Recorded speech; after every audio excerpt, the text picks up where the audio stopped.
გამარჯობა, მეგობრებო და გიბრუნდებით ცხელი სიახლეებით. PSG დიდი პრობლემის წინაშე. შურისიება, მესიზე და კვარაცხელიას მორიგი მიღწევა. ლიონის პრობლემები გრძელდება. რაბედიელის მიქაუტაძეს. ვიდეოს დაწყებამდე კი მაქვს ტრადიციული თხოვნა. გამოყავით 2 წამი და მიფასეთ შრომა და ავიდეთ ტრადიციულ 2000 მოწონებაზე. ასევე ჩვენ უკვე 95000 გამომწერისკენ მივიწევთ. ამიტომ თუ ახალი ხარ, შემოუერთდი ჩვენ საფეხბურთო ოჯახს. მადლობა მეგობარო, თუ ეხლა ეს ჩემი 2 პატარა თხოვნა გაითვალისწინე და მოდი დავიწყოთ. ლივერპულმა კიდევ ერთი მეკარე დაიმატა. მამარდაშვილის კიდევ ერთი კონკურენტი ეყოლება. გავრცელებული ინფორმაციით ლივერპული კიდევ ერთი მეკარით გაძლიერდა. კერძოდ მამარდაშვილისა და არმინ პეშის შემდეგ მერსესაიდელებმა თავისუფალი აგენტის სტატუსით ფრედი ბუდმანი დაიმატეს. სითაიმსის ცნობით, არნე სლოტი თავდაპირველად ალისონისა და მამარდაშვილის შემსრულებლად პეშის განიხილავდა. თუმცა საბოლოოდ ისინი ბუდმანის ვარიანტზე შეჯერდნენ. ეს უკანასკნელი კი ნიუკასლის ღირსებას 8 წლის განმავლობაში 2014 წლიდან 2022 წლამდე იცავდა. ამ ხნის განმავლობაში კი ჯერ სოუნში, შემდეგ კი ბორმუნდში იყო განათხოვრებული.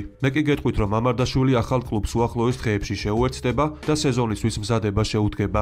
ინტერესი ესპანეთიდან. ჩაკვეტაძეს ახალი მსურველი გამოუჩნდა. გიორგი ჩაკვეტაძის საკუთარ რიგებში ხილვით კიდევ ერთი კლუბი დაინტერესდა. ჩაკვეტაძეს მსურველი ესპანეთის ლა ლიგიდან გამოუჩნდა და მის გაფორმებაზე მამარდაშვილის ყოფილი კლუბი ვალენსია ფიქრობს. ტრიბუნა დეპორტივას ინფორმაციით, ღამურები ნახევარდაცვის გაძლიერებას აპირებენ და ჩაკვეტაძე ერთ-ერთი კანდიდატურა. გავრცელებული ინფორმაციით ვალენსიას თავკაც კარლო კორბერანს ქართველი ფეხბურთელი ძალიან მოსწონს და მისი დიდი სურვილია, რომ ჩაკვეტაძე ახალი სეზონის დაწყებამდე დაიმატოს. როგორც იწერება, ვალენსიას მიზანია ვოტფორდი იჯარაზე დაითანხმოს და მისი ვადის ამოწურვის შემდეგ ჩაკვეტაძის კონტრაქტის გამოსყიდვის უფლება ჰქონდეს. თუმცა ნაკლებად სავარაუდოა, რომ კრაზანებმა ეს შეთავაზება მიიღონ. მით უმეტეს, რომ ჩაკვეტაძის გადაბირებას პრემიერ ლიგის წარმომადგენლები განიხილავენ. ამიტომ ნახოთ თუ კიდევ რა სიახლე გავრცელდება გიორგის თავს. ამ რეალობიდან გამომდინარე კი, რომელი გუნდიც უფრო სწრაფად იმოქმედებს, ჩაკვეტაძე სწორედ იმ კლუბში ვიხილავთ. როგორც მოგეხსენებათ, ფინანსური პრობლემების გამო ლიონი ლიგაურში დააქვეითეს. ამ რეალობიდან გამომდინარე კი კლუბმა შესაძლოა არაერთი ფეხბურთელი გაყიდოს, რათა ამ სიტუაციის გამოსწორება შეძლოს. ერთ-ერთი მათგანი კი სწორედ მიქაუტაძეა. როგორც იწერება, ლიონს 175 მილიონი ევროს ოდენობის ვალი აქვს. ამ ფინანსების მოზიდვა კი რა თქმა უნდა ძალიან რთულია. მაგრამ მას შემდეგ, რაც ლიონი ლიგაურში გააგდეს, მიქაუტაძის მსურველთა სია კიდევ უფრო გაიზარდა და კლუბები გააქტიურდნენ. გიორგის დამატებას ყველა ლიგიდან ცდილობენ. ბოლო პერიოდში კი აქტიურად იწერება რომასა და ტოტენჰემის ინტერესის შესახებ. ახლახანს გავრცელებული ცნობების მიხედვით, ლონდონურმა კლუბმა ლიონს მიქაუტაძის თაობაზე უკვე მიმართა. ლონდონელებს მიაჩნიათ, რომ მიქაუტაძე მათთვის იდეალური კანდიდატია და მის წარმომადგენლებთან კონტაქტი უკვე ჰქონდათ. როგორც იწერება, მხარეებს შორის მოლაპარაკებები მიმდინარეობს და ინგლისში კონკრეტული ნაბიჯების გადაიდგა, რათა ტრანსფერი დაიხუროს. ტოტენჰემში კი თვლიან, რომ მიქაუტაძის გაფორმება მათი ახალი სპორტული პროექტისთვის სტრატეგიული სვლა იქნება. ასე რომ, პირველი ნაბიჯი გადათქმულია. ხოლო თუ ყველაფერი კარგად წავიდა, მიქაუტაძეს ახალი სეზონიდან პრემიერ ლიგაში ვიხილავთ. მაგრამ უნდა ითქვას ისიც, რომ საქმეშია რომაული კლუბის. ამასთან დაკავშირებით კი იტალიური გამოცემა Forza Roma წერს, რომელიც ჩვენ შემდეგ ინფორმაციას გვაწვდის. ქართველი ფორვარდი, რომელიც ჩალოროსოში გადასვლასთან შაშანაც იყო ახლოს, ტრანსფერზე დაყენებას მოითხოვს. ასე მოიქცევიან მისი სხვა გუნდებიც, რომელთა მიმართაც დიდი გუნდების ინტერესი არსებობს. მიქაუტაძე შედეგიანი სეზონი ჰქონდა, 17 გოლი და 11 ასისტი. ხოლო შექმნილი ვითარებიდან გამომდინარე, მიქაუტაძეს ფრანგული კლუბი 20 მილიონი ევროს სანაცვლოდაც შეელევა. რომა კი მისი გაფორმებისთვის ყველაფერს გააკეთებს, წერია გამოცემაში. ამასთან ერთად უნდა აღინიშნოს კვარაცხელიას გუნდის დასაფასებელი საქციელი. კერძოდ ფინანსური პრობლემების გამო პარი სენ-ჟერმენმა გადაწყვიტა, რომ ამ კლუბს თავისებურად დაეხმაროს. ფრანგული პრესის ინფორმაციით, პარიზული გრანდი მზადაა, რომ ლიონს ფრედლი ბარკოლას სატრანსფერო თანხა, რომელიც 45 მილიონი евро იყო, ახლავე გადაუხადოს. საქმე იმაშია, რომ ბარკოლა PSG-ში 2023 წელს 45 მილიონის სანაცვლოდ გადავიდა. კლუბები კი თანხის ნაწილ-ნაწილ გადახდაზე იყვნენ შეთანხმებულნი. თუმცა PSG-მ გადაწყვიტა, რომ გაჭირვებაში მყოფ ლიონს დაეხმაროს და თანხა ახლავე გადაურიცხოს. წინ კი ძალიან დიდი დროა და ვნახოთ თუ კიდევ რა სიახლეები გავრცელდება ამასთან დაკავშირებით.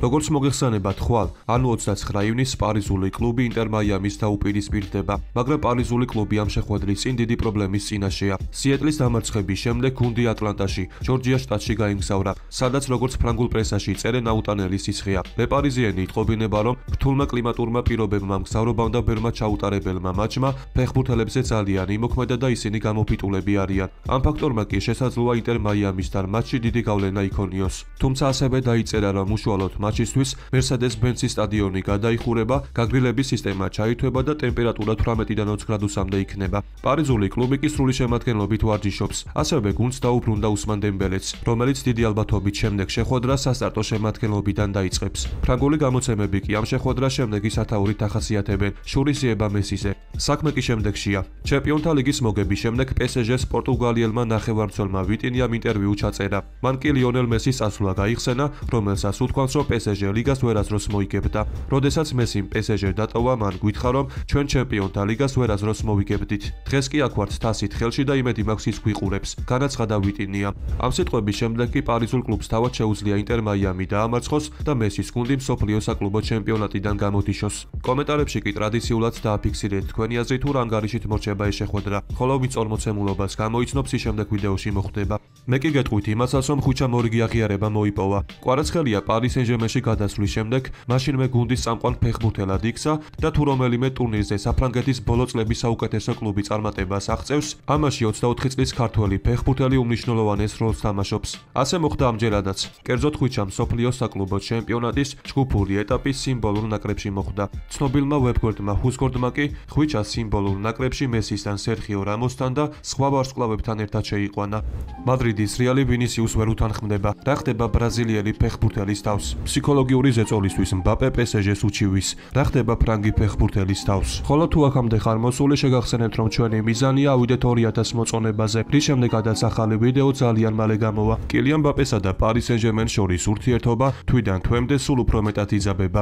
აქამდე 26 წლის ფრანგი ფორვარდი დედაქალაქურ კლუბს 55 მილიონ ევროს ედავებოდა, რომელიც მისთვის ბონუსის სახით უნდა გადაიხადათ. თუმცა საბოლოო ჯამში მან 1 ცენტიც არ მიიღო. ახლა კი მბაპემ უკვე ახალ საქმესთან დაკავშირებით შეიტანა სასამართლოში სარჩელი, რომლის განხილვაც უახლოეს მომავალში დაიწყება. კერძოდ ყველას კარგად ემახსოვრება 2023 წელს განვითარებული მოვლენები, როდესაც იმის გამო, რომ სენ-ჟერმენთან კონტრაქტის გახანგრძლივების თაობაზე საბოლოო გადაწყვეტილების მიღებას აჩქარობდა, მბაპეს მთავარ გუნდთან ერთად ვარჯიში დროებით აუკრძალეს და შესაბამისად ოპტიმალური კონდიციების შენარჩუნება ძალიან უჭირდა. კილიანი კი ახლა თვლის, რომ მაშინდელი საქციელით ნასერ ალ-ხელაიფმა მის გადაწყვეტილებაზე უარყოფითი გავლენა მოახდინა და სასამართლოში სარჩელი ფსიქოლოგიური ზეწოლის მუხლით შეიტანა. ხოლო თუ მისი პრეტენზიები საფუძვლიანად ჩაითვლება, მაშინ პარიზულ კლუბს მის სასარგებლოდ საკმაოდ სოლიდური თანხის გადახდა მოუწევს, რომლის ზუსტი რაოდენობას ჯერჯერობით არ სახელდება.